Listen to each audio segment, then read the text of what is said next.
প্রীতির হ্যাট্রিকে আবারও নেপালকে হারালো বাংলাদেশ। দেখুন সাব চ্যাম্পিয়নশিপের সর্বশেষ পয়েন্ট টেবিল। সাফ অনূর্ধ্ব-17 নারী চ্যাম্পিয়নশিপে বাংলাদেশের জয় অব্যাহত রয়েছে।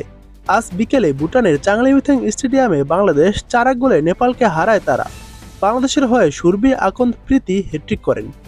সাফ অনূর্ধ্ব-17 নারী championship double round robin league পদ্ধতিতে হচ্ছে 24 আগস্ট নেপালকে বাংলাদেশ 3-0 গোলে হারিয়েছিল।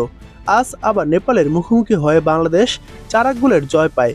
থৈনু মার্মা একটি ও প্রীতির 3টি গোল করেন। মোট 4-1 গোলে বাংলাদেশ জয় পায়।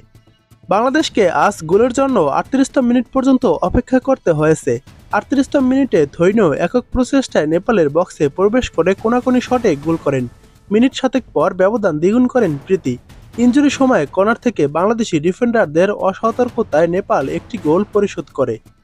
দ্বিতীয়ার্ধে নেপাল সমতায় আনার চেষ্টা করে, উল্টে বাংলাদেশ ৭৬তম মিনিটে লিড বাড়িয়ে ৩-১ করে স্কোর লাইন। কর্নার থেকে বক্সে ফাঁকায় বল পান প্রীতি, সহজে জালে বল পাঠান তিনি। ৯ মিনিট পর নিজের হ্যাট্রিক পূর্ণ করেন তিনি। ম্যাচের শেষ ২০ মিনিট বৃষ্টির মধ্যে খেলা হয়েছে। বাংলাদেশের কোচ শেষ দিকে গোলরক্ষক ইয়ারজানকে বদলে মেঘলাকে নামালেও স্কোর লাইনে কোনো পরিবর্তন হয়নি। শেষ পর্যন্ত ৪-১ গোলের জয় নিয়ে মাঠ ছাড়ে বাংলাদেশ দল। এবার দেখুন সাফ অনূর্ধ্ব-17 চ্যাম্পিয়নশিপের সর্বশেষ পয়েন্ট টেবিল। এক ম্যাচ কম খেলে এখনও পয়েন্ট তালিকায় ১ নম্বরে রয়েছে ইন্ডিয়া।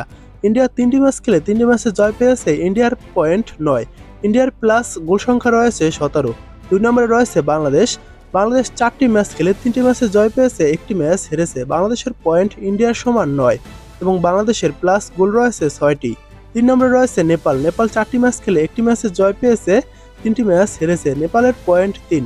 নেপালের মাইনাস গোল রয়েছে 12টি এবং সবার শেষে ভুটান রয়েছে 4 নম্বরে। ভুটান 3টি ম্যাচ খেলে 3টি ম্যাচ হেরেছে। ভুটানের কোনো পয়েন্ট নেই। ভুটানের -11 গোল রয়েছে।